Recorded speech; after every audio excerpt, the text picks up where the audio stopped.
Programang ito ay rated SPG. Striktong patnubay at gabay ng magulang ang kailangan. Maaaring may masiselang tema, lengguwahe, karahasan, sexual, horror o droga na hindi angkop sa mga bata.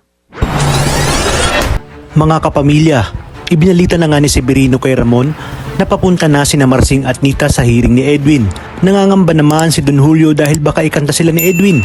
Ngunit iginit ni Ramon na kahit anong gawin ng mga pulis ay wala silang mahanap na Alberto Trias dahil napagplanuhan niya na ang lahat ng ito.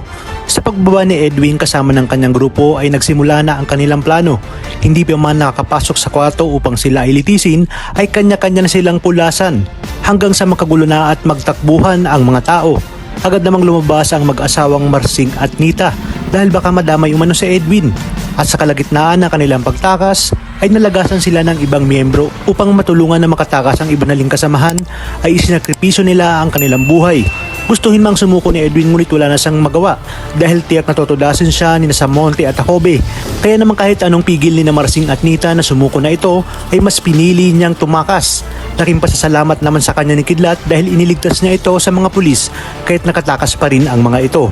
Nangako naman si Edwin sa kanyang mga magulang na kapag humupa na ang lahat ay hahanapin niya itong si Mokang. Dumako naman tayo sa koreksyonal kung saan sinabi ni Tanggol kay Enteng na pinangako niya sa kanyang sarili na hindi niya na idadamay ang mga ito sa kahit anong gulong papasukin niya dahil hindi niya hayaang may mangyaring masama sa mga ito. Siniguro niya rin na hindi nauubra ang kayabangan ni Bong. Dagdag pa nga ni Tanggol na hindi niya hayaang bastos si Bubbles at lapastanganin itong si Mayor Celso. Kaya't sisiguraduhin niya umano na mula sa araw na ito ay wala nang pwedeng maghari-harian pa sa seldang yon. At ang mga dapat nating abangan ngayong Martes, makikita na nga sina Tinding at Bettina at malalaman na ni Don Julio na nakatakas pala itong si Edwin. Kung kaya't sinabi ni Ramon na mas lalong inilalagay ni Edwin sa peligro ang kanyang buhay. Samantala dahil walang napala si na Rigor at Mando kay Roy ay mas binabuti ni Rigor na magmanman sa mga kilos at galaw ni Espinas dahil diyak umano na may makukuha siyang ebidensya doon. Habang si Espinas naman ay bilib na bilib kay Tanggol.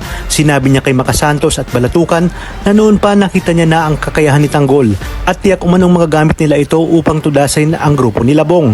Habang ang grupo naman ni Labong ay nagngingit-ngit na sa galit dahil napahiya na naman sila dahil tiklop nga ang kanilang leader na si Bong kay Tanggol. Talagang kapanapanabik ang mga susunod na tagpo sa teleseryeng ito.